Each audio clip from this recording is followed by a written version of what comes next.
네, 안녕하세요. 코인드라이버 이진환입니다. 2024년 7월 24일 오후 4시 16분입니다. 바이든이 불출마 선언을 하고 미 대선이 혼란 속으로 빠져들었다라고 말씀을 드렸습니다. 어제 영상에서 미국 대선 양자 대결은 트럼프가 우위였고요.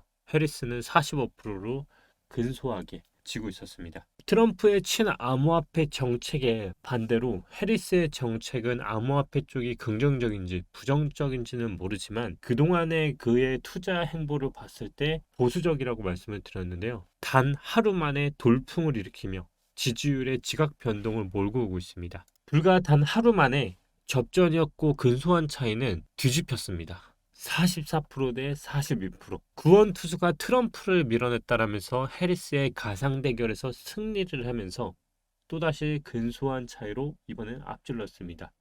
대단하죠? 트럼프는 사실 이미 대통령도 한 번 한 사람이고 그럼에도 지지율에서 지지 않고 있습니다. 누군가는 압도적으로 트럼프가 이긴다고 했지만 누군가는 또다시 이렇게 해리스가 이긴다는 여론들이 나오고 있습니다. 저도 모르고요, 당연히. 당연히 저도 친암호화폐 성향을 가진 트럼프가 아직까지는 더 좋습니다. 뭐 트럼프가 갖고 있는 정책이나 이런 걸 떠나서 일단 투자자로서 우리의 정책을 밀어주고 있는 트럼프가 좋을 수밖에 없는데요. 아마 투자자분들이라면 곧 있을 비트코인 컨퍼런스를 많이 기다리고 계실 겁니다. 왜냐면 이때 어떤 연설을 하느냐에 따라서 비트코인이 급등을 할지 아니면 추락을 할지 잘 모르는 결과가 나올 수 있는데요. 아마 집중적으로 보고 있을 겁니다. 일단 비트코인 매거진 CEO는 해리스 캠페인 측과 비트코인 컨퍼런스에서 연설에 대해서 논의 중이라고 합니다. 그 결과는 오늘 안에 결정을 내릴 예정이라고 전하고 있는데요. 여기서 주목해야 할 게 바로 업계 내 민주당 입지를 재설정하는 것은 매우 현명한 생각이라고 덧붙였습니다. 이 얘기가 뭐냐면 기존의 바이든 정책은 비트코인에 대해서 부정적이었습니다. 그런데 우리가 트럼프가 갖고 있는 표를 뺏기 위해선 그도 비트코인에 대해서 친암호화폐 대선 주자라는 것을 암시하면서 최소한 뺏어올 수는 없어도 최소한 표가 갈릴 수 있는 전략을 짜려는 게 아닐까 싶습니다. 이와 관련해 블룸버그 ETF 전문 애널리스트 제임스 세이파트는 대선에 있는 해에 민주당 그리고 공화당 그리고 무소속 대통령 후보가 같은 컨퍼런스에서 같은 무대에서 시각은 다르지만 서게 될 줄은 꿈에도 생각하지 못했다라고 했습니다. 그만큼 현재 이 비트코인 컨퍼런스에서 얘기하는 게 암호화폐 투자자들이 워낙 많아졌기 때문에 정말 중요하다라고 판단을 해서 이 컨퍼런스를 기다리고 계신 분들이 참 많을 겁니다. 그런데 제 유튜브 댓글에 이런 댓글이 달렸습니다. 정말 저는 좋은 토론이었다고 생각을 하고요. 어떤 분이 이런 말씀을 했습니다. 바이든이 계속 남아 있었다면 코인의 악재지요. 트럼프의 확실한 승리가 보장이 된다면 굳이 트럼프는 코인을 지지 안 하게 될 수 있음. 왜냐하면 기존에는 바이든이 내세우는 정책과 반대의 정책을 내므로써 그 표를 가져오는 전략을 구사했다면 카밀라로 교체된 상황은 불확실성을 높이므로 트럼프는 코인 옹호 발언을 이번 컨퍼런스 때 할 가능성이 높아졌습니다. 라고 했는데요. 또 다른 분이 이런 말을 했습니다. 사람 이름 모릅니다.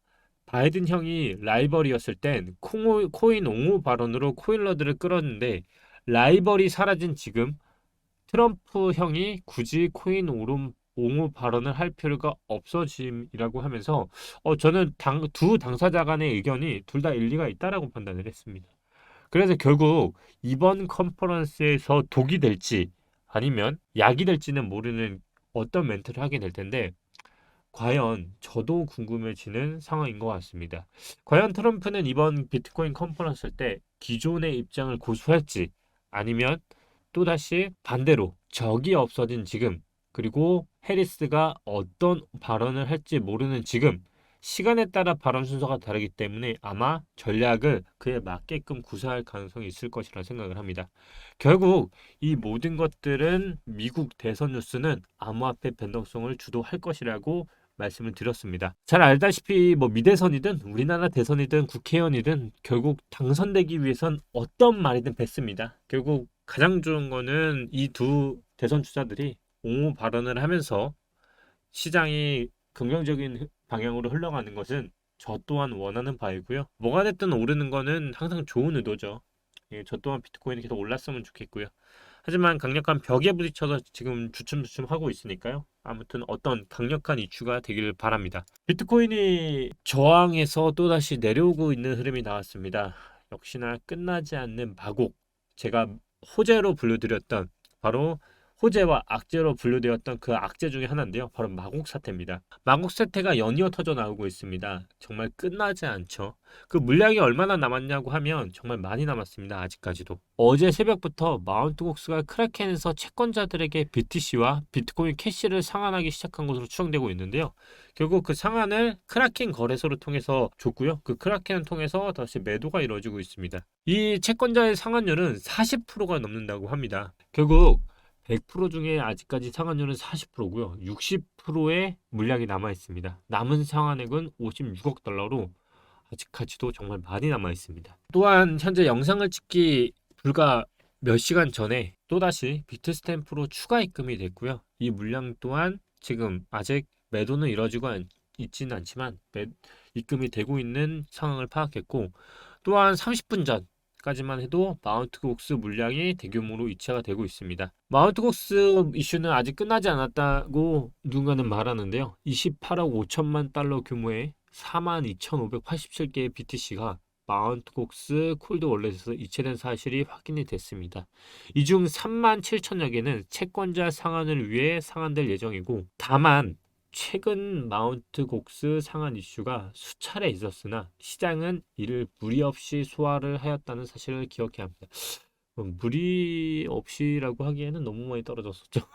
예, 아무튼 소화는 했습니다. 그리고 다시 반등을 했고요. 이로 인해 가격은 일시적으로 하락하며 현재 66.7K 수준에 머무르고 있습니다. 해당 가격대는 1개월에서 3개월 BTC 홀더들의 평균 매수 가격인 65.5K와 매우 근접합니다.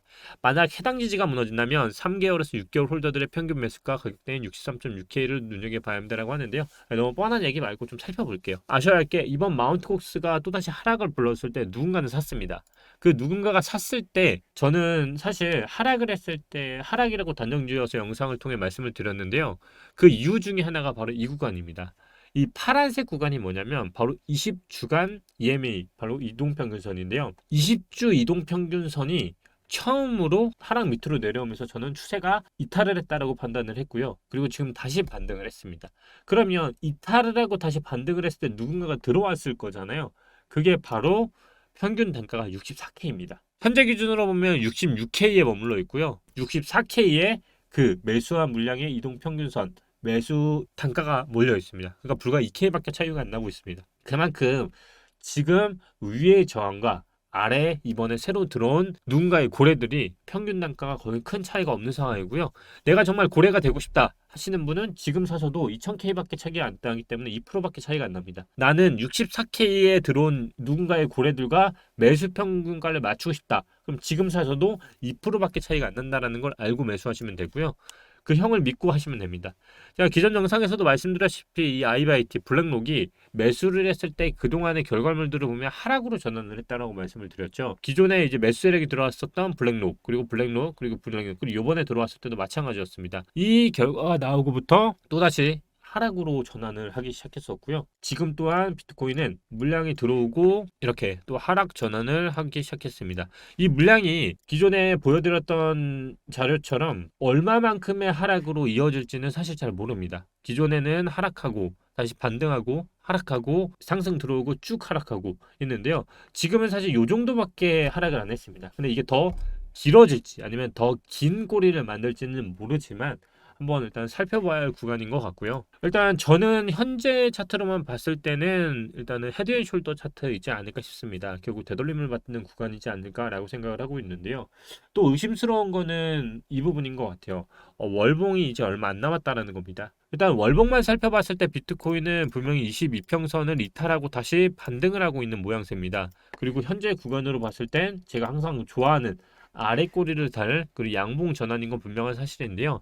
문제는 바로 저점을 깨고 고점을 높이지 않았다는 흐름입니다. 이 부분은 분명히 의심해야 할 부분이고, 제가 항상 싫어하는 게 뭐냐, 바로 진행 중인 봉에 가지고 왈가불가하는 겁니다. 지금 7월 24일 기준으로 아직까지 일주일이라는 시간이 남아 있습니다. 7월은요. 제가 3개월 봉을 늘 말씀드릴 때도 그런 말을 하죠. 이 3개월 봉이 지금 아무리 양봉이어도 끝날 때 기준으로는 봉이 어떨지 모른다 라고 말씀을 드리는데요. 지금 봉도 마찬가지입니다. 지금 7월 1일 이번 달에 생성된 봉이 10월 1일 기준으로 11월 1일에 이제 끝납니다. 그 얘기는 결국 아직까지는 3개월 봉은 어찌 보면 저점을 깼고 고점을 높이지 못하고 있습니다. 보통 제가 그런 말씀을 드립니다. 항상 월초에 먼저 상승을 하는 건 하단에 꼬라박는 역할들을 많이 한다라고 하는데요. 지금 3개월 봉이 딱 그 모양새가 나오고 있습니다. 월초에 상승을 하고 월말에 꼬라박으면 정말 최악의 경우가 되는 거고요. 예를 들어 이렇게 만들어 놓고 10월 1일 기점으로 이렇게 꼬라박으면 말장 도루묵인 봉이 나오겠죠. 그래서 아직 저는 진행 중인 봉은 잘 모르겠다. 그래서 3개월 봉은 저점을 깬 건 분명하지만 월봉으로 보자면 분명히 지지를 만들고 있는 모양새는 나오고 있는 것 같다라고 말씀을 드릴 수 있을 것 같아요. 그래서 일단 저점도 깼고 고점도 높이지 않아서 아직까지 이게 상승이다 하락이다라고 판단하기는 굉장히 애매한 봉인 것 같고요. 분명한 사실은 20일 이평선을 추세를 깼다가 다시 복귀한 거는 분명히 의미 있는 봉이고, 그래서 제가 지켜보고 있는 곳은 바로 7월의 월봉의 위치 같습니다. 왜 이거를 살펴보냐면 아직까지 제가 진행 중인 봉이라고 했죠. 7월 24 기준으로 아직까지 봉은 끝나지 않았습니다. 불과 8월 1일 전까지 이 봉이 어떤 봉이 나올지는 여기 구독자분들 아무도 모르는 것처럼, 만약에 이 봉이 과거처럼 이렇게 만들다가 갑자기 이런 봉으로 만든다. 그러면 어떻게 되겠습니까? 다음 봉 바로 음봉으로 때려맞죠. 저점을 깬 봉은 이탈을 하고 추세를 리탈을 하고 윗꼬리 아랫꼬리를 길이하고 다음 봉에서 음봉으로 나머지를 씹어 먹었습니다. 그래서 제가 지금 다시 말씀드리고 싶은 건, 지금 이 봉이 아직 양봉이긴 하나 정말 매도 세력이 갑자기 나와서 이 봉이 7월 기준으로 또다시 십자봉으로 마감이 되면 이거는 매수도 없고 매도도 없는 세력이 나오기 때문에, 만약에 매도 세력이 더 이기는 상황이 만들어지면 8월 기준으로는 또다시 곤두박질 치는 상황이 만들어질 수 있기 때문에, 그래서 7월 항상 제가 피하라는 월봉이 끝나는 달, 그때는 조금 시장을 조금은 조심스럽게 바라보는 거고요. 아직까지는 주봉이 음봉으로 진행 중에 있고요. 월봉을 아까 이해하시고 주봉을 바라보시면 주봉은 현재 양봉 전환을 하고 저항 부근에서 저항 부분에서 아직까지 힘을 못 쓰고 맞닥뜨리고 있다 라고 좀 얘기를 할 수 있을 것 같습니다. 그래서 여러분들이 만약에 봉을 사고 싶으시다면 아까 말씀드렸던 64K 여 구간에서 뭐가 들어왔죠? 아까 64K의 대형 고래가 들어왔습니다. 평단가가 64K에 있는 고래가 있기 때문에 여러분들이 지금 사신다고 하면 2000K의 2% 정도의 갭밖에 되지 않고, 손익비적으로는 뭐 지금 들어가나 단타적으로는 나쁘지는 않은 구간인데, 위아래 어떤 포지션도 지금 다 열려있는 상황에서는 섣불리 판단하기 좀 힘든 것 같습니다. 그래서 어떻게 보면 어떤 순간에는 지켜보는 게 오히려 돈을 벌 수도 있는 것 같고요.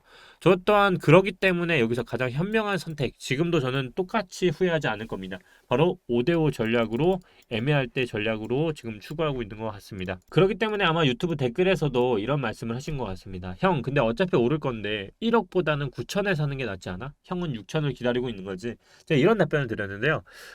이 답변은 똑같은 것 같습니다. 저도 암호화폐 시장에 정말 모든 걸 건 사람입니다. 여러분들이, 저는 어찌 보면 이 시장에서 이 시장의 긍정적인 미래를 보고 자격증부터 펀드 투자 상담사부터 애널리스트로서 정말 더 먼 미래를 제 인생을 걸고 뛰어든 사람입니다. 그렇기 때문에 저는 이 시장이 정말 긍정적으로, 그리고 더 불꽃처럼, 그리고 더 미래가 긍정적으로 이어지길 바라고 있는 사람 중에 하나인데요. 근데 몇 년, 몇십 년 뒤에 오른다? 라는 말은 결국 부동산이 우상향이라는 똑같은 말과 같다라고 생각을 합니다. 여러분도 아마 많이 들어보셨을 겁니다. 불펫이나 부동산. 결국 서울에 한 집을 갖고 있으면 부동산은 우상향을 한다. 저도 같은 생각이긴 합니다. 암호화폐 시장도 결국 10년, 20년 뒤에 우상향할 것이라 보고 있습니다. 그게 결과론적으로도 보더라도 비트코인은 태생부터 지금까지 보면 계속 우상향을 했으니까요. 근데 잘 살펴보면 그거를 견딜 수 있는 사람이 몇 명이나 있었을까요? 멀리 보면 비트코인은 계속 우상향을 했습니다. 그런데 이 굴곡을 과연 버틸 수 있는 사람이 몇 명이나 있었을까요? 여기서 이렇게 급락을 했을 때 마이너스 90%가 떨어졌고요. 그리고 반등, 코로나, 그리고 업. 또다시 박살나고 또다시 업했습니다. 이 변동성을 견딜 수 있고 우상향이라고 하는 사람은요, 사실 이 영상을 볼 필요가 없습니다. 왜냐면 떨어질 때마다 그냥 사면 됩니다. 근데 제 영상을 보시는 분들의 공통점이 뭐냐면, 그걸 알면서도 그렇게 투자를 하고 있는 사람들이 아니라 대부분 이 짧은 파동 안에서도 상승장과 하락장 그 구간들을 다 먹으려고 하는 사람들이 대부분이라는 겁니다. 저 또한 말씀드린 것처럼 크게 보면 우상향인 건 동의하나 제가 계속적으로 영상에서 틀리건 맞건 계속 말씀드리는 이유는 저의 소신껏 지키고 있는 원칙이 계속 지켜지길 바랍니다. 그것뿐입니다. 제가 말씀드릴 수 있는 건 비트코인파는 분명히 우상향할 것이라는 건 동의하나 그 중에서 어떤 코인들이 없어질지는 아무도 모르지만 제 경험과 그리고 과거의 데이터들을 기반으로 봤을 때 항상 말씀드리는 상징성 있는 코인, 비트코인, 이더리움 그리고 그 제외한 코인들에 대해서는 과연 존폐 여부에 대해선 그 누구도 알 수 없다라는 것입니다. 우리가 코스닥, 코스픽에서 만나는 수많은 기업들도 결국은 없어지고 있습니다. 최근 터지고 있는 팀원 문제 다 우리가 알만한 대기업들이었습니다. 그런데 어느 순간 자금에 대한 유동성이 없어지기 시작하면서 이제 부도부터 시작해서 굉장히 많은 이슈들이 나오고 있습니다. 근데 그것보다 더 불안한 게 바로 지금 암호화폐 시장의 코인들입니다. 실체가 있을까요? 아니면 수익성이 있을까요? 저는 그 두 가지가 현재 없는 게 코인판이라고 생각을 하고 있고요. 단순히 미래에 대한 기대와 그리고 앞으로의 시장성, 그리고 관심, 인지도 이것만이 이끌어가고 있는 시장이 아닐까 싶습니다. 결국 어떤 이슈와 재료 그리고 어떤 흐름으로 가고 있는지 이걸 중심으로 시장을 바라봐야 더 높은 수익과 내실과 우상향하는 결과가 만들어지지 않을까 싶습니다. 오늘 영상은 여기까지고요. 오늘 영상이 좋으셨다면 구독, 좋아요, 알림 설정 부탁드리고요. 아직까지 코인드라이버 텔레그램 안 들어오신 분들은 꼭 들어오시길 바랍니다. 잘 아시다시피 지금 전부 이 영상 하단 댓글 보시면 무료 입장 가능하시고 있고요.